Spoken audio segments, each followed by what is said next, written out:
एक बुरे समय की यात्रा। ये एक सच्ची घटना है। जब मेरी उम्र लगभग 8-9 साल रही होगी तब घटित हुई थी और उस समय आसपास के गांवों के सारे लोग इस घटना को सुनकर आश्चर्यचकित हो गए थे। बहुत समय पहले की बात है। एक गांव में बंसी नाम का किसान रहता था। वो रोजाना ही अपने खेतों पर काम करने जाता था। खेत में न जाने कितने ही काम होते हैं, बहुत खून पसीना बहाना पड़ता है, तब कहीं जाकर अच्छी फसल उगती है। बंसी भी दिन रात अपने खेत संभालने में लगा रहता। रोजाना की तरह वो उस दिन भी अपने खेत में अपने लिए पोटली में दोपहर का खाना बंधवा कर चला। आज उसे खेतों में कीटनाशक छिड़कना था, इसीलिए साथ में कीटनाशक के डब्बे भी थे। आज सामान थोड़ा ज्यादा था। सारा सामान लेकर वो खेत पहुंचा। बंसी थक गया था तो सोचा थोड़ी देर पेड़ के नीचे आराम कर लेता हूँ, और बंसी वहीं बगल में सारा सामान रखकर अपना गमछा बिछाकर आराम करने लगा। थोड़ी देर न जाने कहां से एक काला जहरीला कोबरा आया और बंसी को डस लिया। बंसी ने सांप को जाते हुए देख लिया।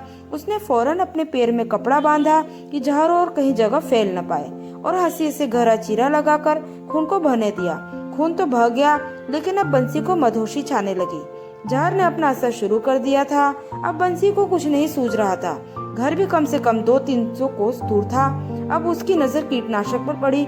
उसने सोचा तड़प तड़प कर मरने से अच्छा है एक बार में ही खत्म हो जाए, और उसने 2 डिब्बे कीटनाशक पी लिया और सोचा कि घर की ओर जाता हूँ। अगर रास्ते में मर गया तो कोई ना कोई लाश घर पहुँचा ही देगा। अब उसने घर की पगडंडी पकड़ ली और चला घर की ओर। कुछ देर में वो घर पहुँचा, लेकिन वो अब तक जिंदा था। फिर उसने सारी बात घर वालों को बताई। बेटा बोला चलो अस्पताल, और पड़ोसी की साइकिल मांगकर वो दोनों अस्पताल पहुँचे।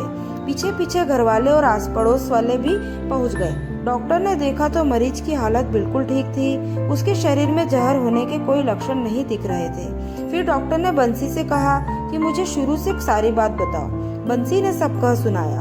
डॉक्टर बोले तुमने समझदारी दिखाई, कपड़ा बांधकर चीरा लगाया जिससे जहरीला खून निकल गया, और कीटनाशक पीने से तुम्हारे शरीर में जहर का असर खत्म हो गया, क्योंकि जहर ही जहर को मारता है। ये सब सुनकर सब आश्चर्यचकित हुए कि उस समय बंसी ने एक बुरे समय की यात्रा की, लेकिन चाहे जो भी किया हो उसने मरने के लिए ही सही, लेकिन वो अभी सबके सामने जीवित खड़ा था।